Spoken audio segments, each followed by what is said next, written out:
And we're back for another episode of Behind the Seams with George Courey. Today, we're welcomed by Adil Salam, our Director of Sourcing and Procurement. Adil, welcome to the podcast. Thank you very much. Thank you for having me today. All right. Are you okay? You're nervous? You're fine? I'm good. We're First talking podcast supply chain, baby. How can you not be No, we're good. excited? We're Here good. we go. Yeah. So, Adil, you're in charge of sourcing and procurement. Yes. Big job, small job. What do you think? It's a big job with many challenges, but so There far are so good. challenges in supply chain. Absolutely. Oh, okay. Maybe we'll talk about some of those Sure. a little bit later. Sure. But first, let's start with tell us a little about yourself. How did you get into supply chain? Why would you subject yourself to this side of the business? So I'll give you a little bit of background about myself first. I was Sure. born and raised in Montreal. I Yes. studied engineering at Concordia University, Oh, industrial engineering, bachelor's, master's, and then I did my PhD at Concordia as well. PhD. Yeah. So Dr. Adil. Dr. Adil, There you thank go. you very much.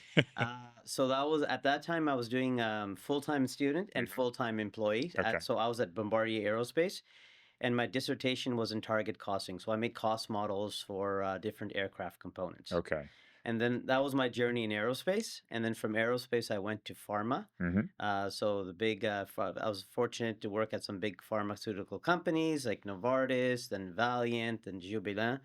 Then I made my transition to retail. Mm-hmm. And in retail, I worked at Group Dynamite. And then after Group Dynamite and Textiles, I came to George Courey. All right. So going from building aircrafts to building towels, sometimes maybe towels are more difficult, no? I mean, there's, there's different challenges in every industry. I mean, so for example, when we're talking about, I think the common thread is in terms of the ideology of strategic sourcing. I Yeah. think that's very important. Mhm. So, for example, you really want to have the right supply base. Mhm. You want to be able to ensure that you have the right partners, the partners that you have. So, from industry and industry, there's different standards, different regulations you have to take into place. But specifically, let's talk about textiles. We're talking about, we have partners, some are local, some are overseas. So, we can talk about challenges later, but I think it's very important to have the right partners and the right amount of Mhm. partners and the right type of partners as well. Oh, 100%. I've been doing this for some time Right. and I've seen them all. I've seen the startup, manufacturing facilities that can do the face cloth, but they can't do it on time or they can't do it with consistency, et cetera. So it's always great in terms of strategic sourcing to really know who you're doing business with, right? Like anything in life. It's good to know who you're doing business with, to trust them. Because still, even though today you put processes in place, procedures in place, comes down to trust for me, a lot of it, right? Is that how you look at it as well? So I agree. I think another element that you're talking about or we're leading to is the notion of having good partnerships. They're your partners and to Mm, have great, it's very, very important to have excellent communication with your suppliers, right. right? Our team with my team, I'm instructing my team that we got to have regular calls and get a pulse, state of the union with all our partners. Mm, There are so many elements that come into, procurement and supply chain to have a good communication channel, have a good flow. Procurement is a role that you're coordinating and collaborating with many departments mm, internally within the organization, mhm. as well as your suppliers outside Right. of the organization. Right. And I think over the years that communication has gotten easier and easier to have. So Absolutely. communication remains an art form, right? To make sure that the right message is getting across. But in terms of the tools, you could do Teams meetings, you could do phone calls, etc. I remember trying to communicate with Bangladesh and Pakistan through telex back in the day. It was a little bit different than it is today, and fax machines and all that. For all you kids out there, and so the tools have been more sophisticated over the years, but the fundamentals of building that connection, communicating properly, has remained constant, right, over the last few years. Absolutely. Yeah. And you're highlighting this. The fact that you've done sourcing, it talks a lot to the importance, of what this communication entails and how important it is. Hmm. Having that pulse, when it's important to speak to your suppliers, not only when it's going bad or when you have issues or challenges, but also at all times. Hmm. That partnership is imperative, Right. right? How are things going, and also identifies opportunities. Hmm. So, for example, multiple assets. It could be as simple as how they're packaging their goods, Right. right? I mean, so for example, we're bringing in goods, and if they're sending them to us in our warehouses over here, and then we have to send those full skids to our suppliers or our customers rather, and they have height requirements, and then we don't have to repackage the goods because like no, we have very strict adherence in terms of how high you can stack those pallets. Mhm. So it's kind of important, just something basic. Like, I mean, I know we're dwelling into logistics, but it's important for that communication Right. that it can save a lot of time and effort and energy, Right, right? like a holistic approach to the whole thing. It's not, you're Absolutely. not just buying a piece of schmata, a piece of cloth. You're buying a program. You're buying simplicity. You're buying a peace of mind through the supply chain. That this is what we partner with these guys for, and that's why we Absolutely. always go to the best of the best, right? Right. Because it's those small things that can derail a program or delay something or cause issues through the supply chain. And I think what it comes down to is transparency, right? So we Absolutely. need to be transparent with our supply partners overseas. Right. They need to be transparent with us. And we have these conversations all the time, which is, hey, the yarn is late, or I need to change yarn spinners, or I need to weave it in this location, et cetera. And they're open with us because I think there's a trust there, right? And that comes 100%. back to trust. When you have trust, you can be more transparent. And then the better we know about their challenges because they're telling us, the more we can deal with it and make sure our customers never ever feel that. I think we do a pretty good job of that, right? Absolutely. Yeah. And also in terms, so you're, and let's take this one step further. One element, and we're going to talk about communication. So for example, trust, the communication piece is it's important and have those open and transparent conversations with our partners as well. I'm Mm, calling them partners rather than yeah, suppliers. sure. But I mean, it's really having that relationship and being transparent. So that's why, for example, our tools, we have the vendor scorecard that we Mm, talk about, vendor manuals, vendor scorecards. Those are really important. So when we have these kind of evaluation grids, and now we're talking to our partners, our vendors, and it depends how sophisticated you want to make it. It could be as simplistic as, okay, we're going to be evaluating you and we're going to be discussing three metrics such mm, as cost, on time delivery, and quality, mm, which is kind of the base of any product that you need to have. You have to have it on time and full.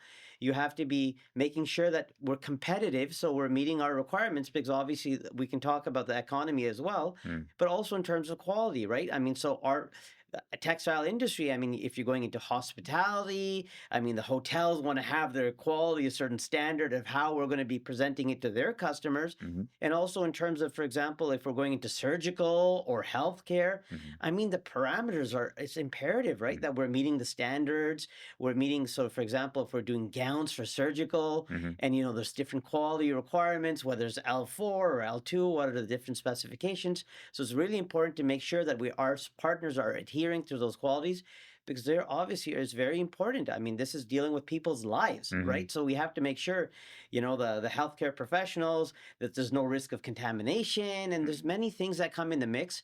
So we emphasize those parameters to our partners, that Mhm. what do we need to make sure the product is meeting, is at an acceptable standard level. Right. And you mentioned scorecard, right? So Right. a vendor scorecard is something we use to really keep everyone honest, but also so that we can communicate, shortfalls of some of our supplier partners. And I remember back in the day, it used to be like, oh, we can't work with that guy anymore. That guy's no good. We can't work with him anymore. I said, well, why? Oh, he was late this time and this quality and whatever. I said, well, did we tell him? Did we tell that guy that this is not acceptable for us and we're going to be moving on? And the answer was usually, well, no, I'm not going to waste my time. I said, put it down on paper, Absolutely. create the scorecard, let him know, give him an opportunity to prove himself. We started doing business with someone because for a reason, right? There was always a reason at the beginning. So that doesn't just go away over time. And then if like repeatedly the scorecard ends up being like at the bottom of the barrel in terms of our vendor base, then of course you make a decision to move on. But that's I think about doing modern business, which is not just like, oh, this guy screwed up one time, so we're gonna move on. It's let's work with each other, let's understand each other's challenges, and then you can build a really lasting relationship in that way. 100%. Yeah. I mean, so I just want to add one more piece of that is to what you talked about, the relationships, and also it's the state of the union for us internally, Mm, right? So, I mean, so from a category management perspective, our teams, it gives us a pulse in terms of just a high level read of the organization, how our partners are, where are their opportunity, mm, where are their risks, right? mm, Because sometimes we may have risk, and we look at to potentially okay, do we have to find other partners now? Hmm. Do we have enough amount of partners for the particular product that we're purchasing? Hmm. Do we need to look at others, or do we need to get more? Because obviously, from a sourcing perspective, we don't want to necessarily be in a position where you have all your eggs in one basket Right. either, right? Right. I mean, so some places it's important to consolidate the business, but Mhm. if the business is growing, we have to ensure our partners are there for scalability and Mhm. different elements as well. Yeah. You touched on a few aspects there. And I think one of the important ones, and something maybe that differentiates our business from others, is we intentionally, strategically don't own any manufacturing overseas. So Right. we like to remain nimble, especially today Right. when economic conditions from one country to another can change so quickly in terms of trade relations and tariffs, et cetera. Like you need to have that ability to shift from one country to another today. And so I think that that's something we've strategically done quite well. So we'll go in and we'll partner with a mill, we'll partner with different manufacturer, whether it's raw materials or finished goods, and then kind of work with them and control a little bit of their production and their timelines, et cetera, without actually having ownership in them. Because today, you talked about eggs in one basket. If we had, equity money in the game on a mill overseas, you feel obligated to kind of work with that factory, even though it may not be the optimal supply chain for a particular product category at any point in time, given all these things that are happening in the world, right? No, that's fair. And Yeah. and you talked about economy, and so I wanna double down on that in terms of our total cost. So from a sourcing perspective, Mm. and this is also touching about supply chain challenges and procurement challenges. We in procurement now, I mean, there's many different elements that we need to consider. So it's not just simply how much is this towel, as you refer Mm. to, costing from a first cost perspective, right? There's so many different elements coming into the mix now, Hmm. right? So where are we bringing it in from, Hmm. right? So depending on, you gave an example of Bangladesh at the beginning when we were Hmm. talking about communication. So let's say we're talking about Bangladesh. What is the tariff and what are the duties associated with Bangladesh, whether we're bringing it to Canada or if we're going to bring it to USA.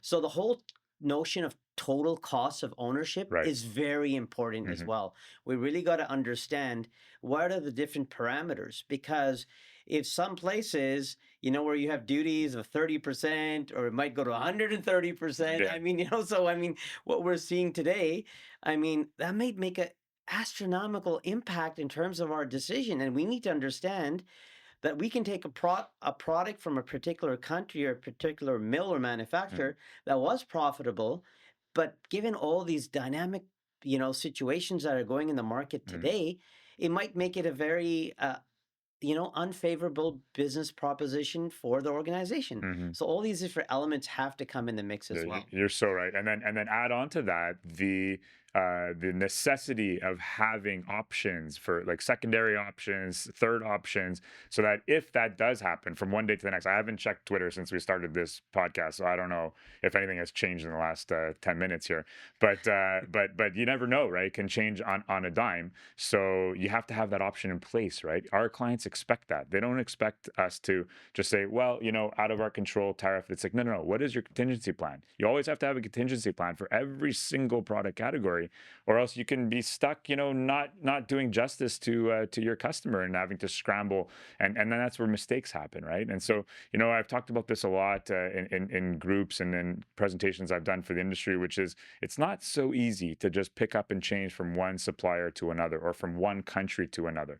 A lot of what we do is called like a pestel analysis, PESTEL, political, economic, social, et cetera, to actually evaluate whether or not it's the right option for us. So much like the scorecard, it's not just about price, it's not just about quality, et cetera. It's everything altogether. What is the political stability of that country? What is the economic situation? Are they suffering inflation? Should we expect like pricing and all of those economic factors to change in the next 2 years, 3 years, 5 years?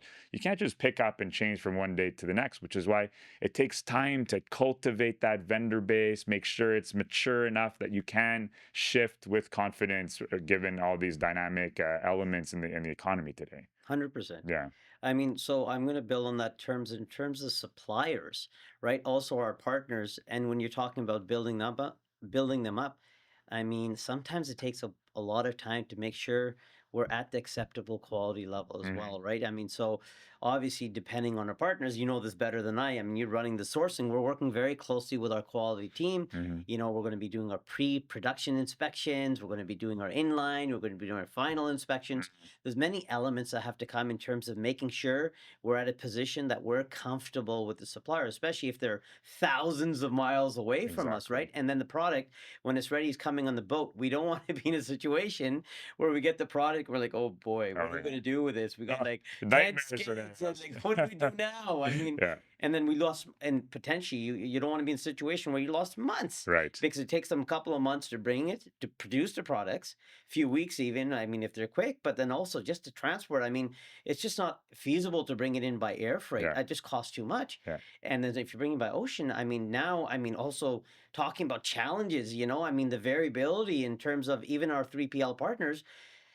I mean, as of late, I've been seeing some transports that normally would have been taking 30 to 40 days are taking 50 to 60 to Right. 70. And it's just, it's Crazy. mind-boggling, And you right? just adjust all the way through, right? Right. And you get it done. And so, I think that sourcing and procurement is a lot like that analogy that I don't know if you've heard this before, a duck swimming in a pond, right? It's a good So one. on the surface of it, Yeah. the duck looks all nice and calm, but under the water, those legs are running around like Right. crazy, 100%. So it's very much what we live every day in this world, which is also very much behind the scenes, right? So this is a little insight on behind the scenes. So listen, Adil, thank you for joining the podcast. I think this was super informative. Thank you very And I much. think that there's a lot going on in the world, and we're there to make sure that our customers are taken care of every step of the way, right?